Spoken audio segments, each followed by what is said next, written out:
Hello बच्चों, तो कैसे हो आप सभी? आई होप अच्छे होके। और आज हम पढ़ने वाले हैं छोटा मोटा टॉपिक जो बहुत ही इम्पोर्टेंट है हमें जानने के लिए। तो चलिए बिना देरी करके स्टार्ट करते हैं आज की छोटी छोटी बातें। तो सबसे पहले आज हम अपना जो भी हम टॉपिक है उसके बारे में जान लेते हैं। तो जैसा कि आपको दे रखा है ग्लोबल वार्मिंग, आज हम पढ़ेंगे किसके बारे में? ग्लोबल वार्मिंग के बारे में। तो ग्लोबल वार्मिंग होता क्या है, चलिए इसको थोड़ा सा जानेंगे। Global warming, what are its impacts on the world. क्या होता है ग्लोबल वार्मिंग और क्या इसके इम्पैक्ट होते हैं, है ना, उनके बारे में पढ़ेंगे। चलिए, what is global warming? Global warming is the gradual and continuous process of increasing the Earth's average surface temperature.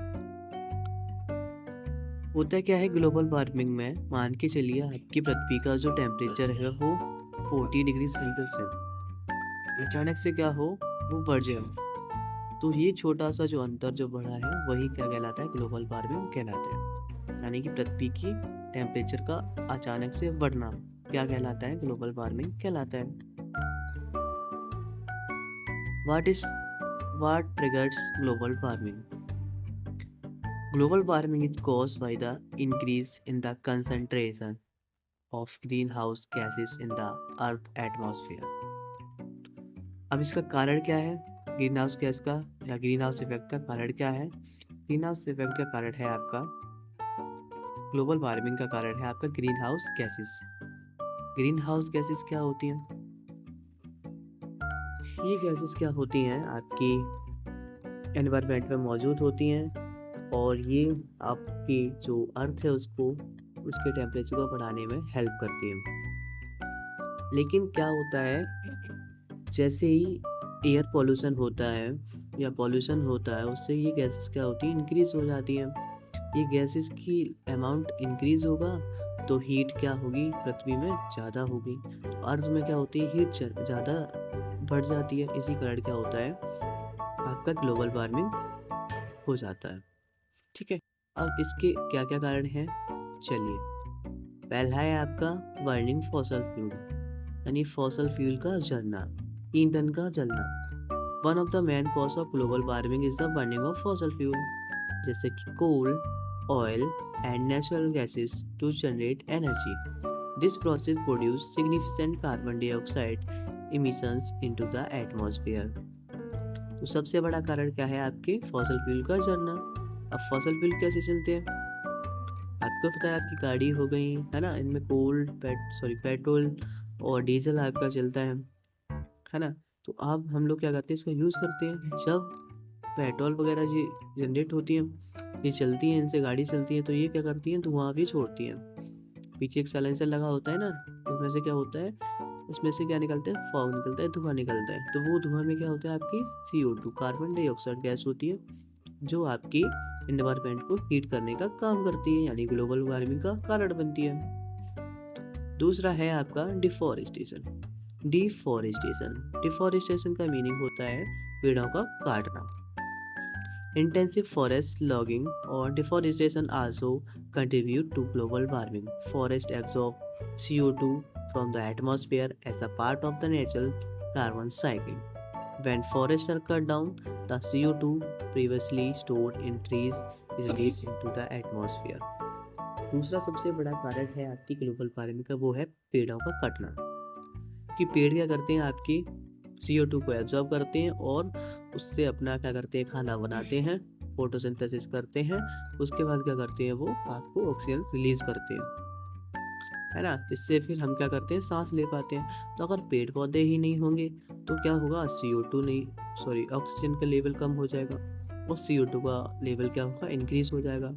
इस केस में क्या होगा? आपका ग्लोबल वार्मिंग होगा, यानी आज का टेम्परेचर क्या होगा? इंक्रीज होगा। तीसरा बड़ा कारण है आपका क्या? तीसरा नहीं, what are the environmental impacts. अब क्या इम्पैक्ट्स पड़ते हैं वो चलिए बात करते हैं। ग्लोबल वार्मिंग होता है तो एनवायरनमेंट में क्या क्या प्रभाव पड़ता है? पहला है आपका नेचुरल डिजास्टर्स, दूसरा है एक्सट्रीम क्लाइमेट चेंजेस। अब 2 कारण होते हैं ग्लोबल वार्मिंग का। पहला होता है नेचुरल डिजास्टर्स, आपदाएँ आती हैं। कौन-कौन सी आती हैं? जैसे बाढ़ हो गई, फ्लड, ड्रॉट, सूखा हो गया, स्टॉर्म्स एटसेट्रा। ये सभी क्या होते हैं? आपके नेचुरल डिजास्टर्स होते हैं, जो किसके कारण बनते हैं? किसके कारण बनते हैं? आपके नेचुरल डिजास्टर के कारण बनते हैं। कौन-कौन से? बाढ़, सूखा और तूफान। Extreme climate changes. Extreme climate changes क्या होते हैं? अब क्या होता है, अचानक से टेम्परेचर बढ़ता है ना? तो इससे क्या होता है, क्लाइमेट चेंज होता है अचानक से। हीट वेव्स आती हैं, सी लेवल राइज होता है। ये सारी चीज़ें क्या होती हैं, इसके कारण होती है। किसके कारण? ग्लोबल वार्मिंग के कारण।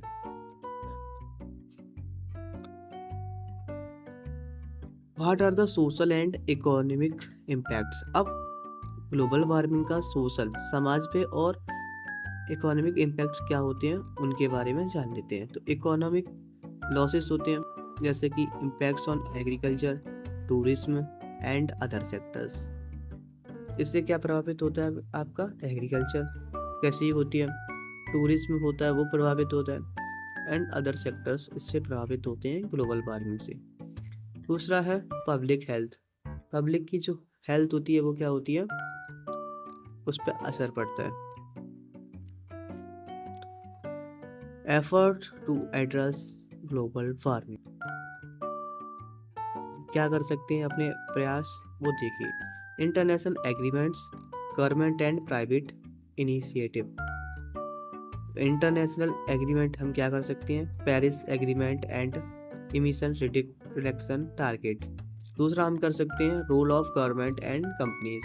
मतलब हम क्या क्या कर सकते हैं, हम ये प्रण ले सकते हैं कि ऐसा हम ना करें, ये चीज़ें ना चलाएं, है ना? वो सारी चीज़ें हम कर सकते हैं एज ए कंट्रीज से एग्रीमेंट करके कि हम इस हिसाब से इतना चलाएंगे, आप भी ऐसा करिए, ये वगैरह ये सारी चीज़ें कर सकते हैं।